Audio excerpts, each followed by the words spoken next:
Hello friend, tax liability breakup as applicable ये क्या है? चलिए हम लोग लाइव प्रैक्टिकली देखेंगे। तो जीएसटी में लॉगिन के बाद हमें फाइल रिटर्न्स में जाना है। उसके बाद फैब सेलेक्ट कर लेंगे और सर्च बटन पे क्लिक करेंगे। STR3B में क्लिक करेंगे।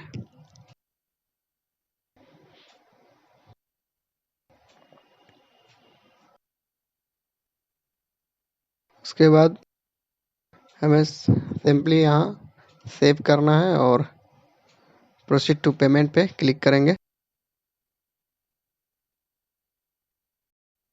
उसके बाद स्क्रॉल करके नीचे आएंगे। देखिए यहाँ पे नीचे में tax liability breakup as applicable ये ऑप्शन दिख रहा है, लेकिन अभी इनेबल नहीं है।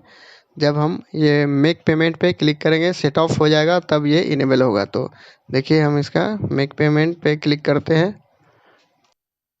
उसके बाद I agree and continue, yes,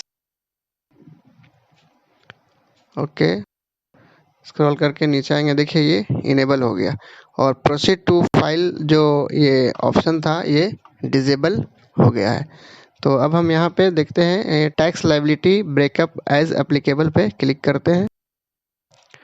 तो इस टाइप का इंटरफेस ओपन होगा और यहाँ पे देखिए, यहाँ पे tax liability breakup as applicable ये ऑप्शन ये है कि देखिए जो मैंने फैब का जो है मेरा एक भी बिल नहीं है।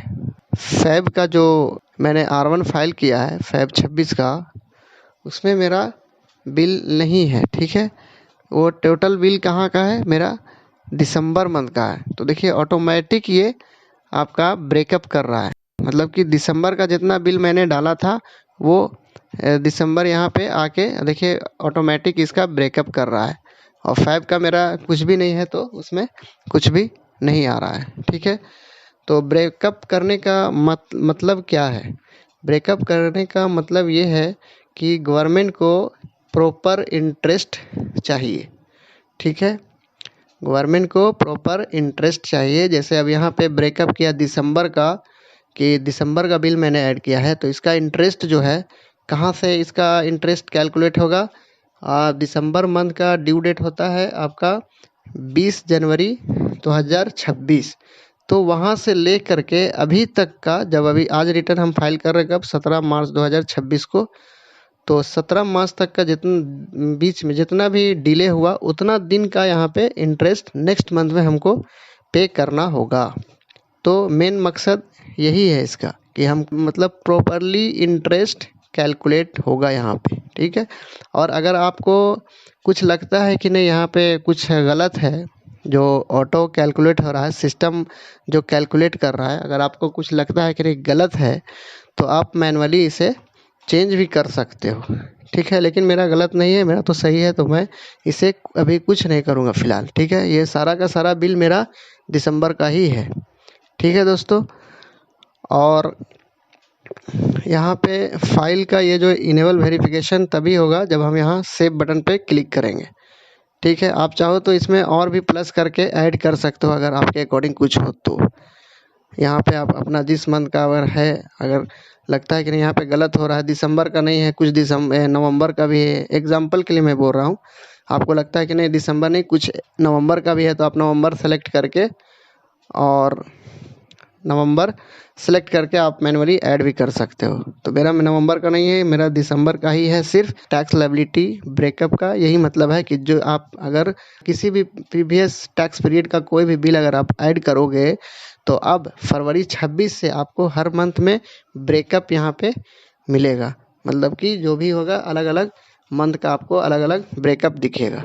ठीक है, तो इस तरह से आप अपना चाहो तो मैनुअली चेंज भी कर सकते हो।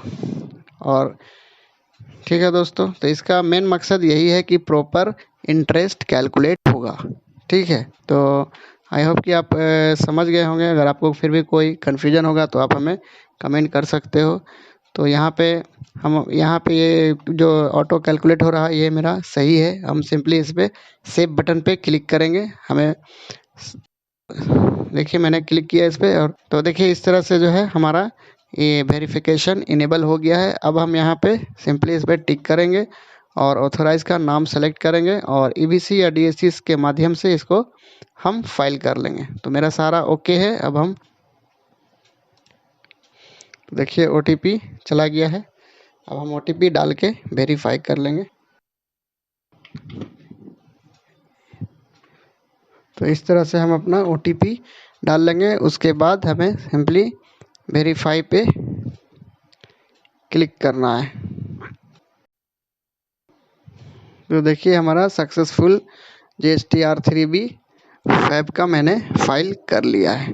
अगर आपको कोई कन्फ्यूज़न हो तो आप कमेंट कर सकते हो, मैं आपको गाइड कर दूंगा। दोस्तों GST से रिलेटेड वीडियो के लिए चैनल को लाइक शेयर एंड सब्सक्राइब जरूर करें। Thank you.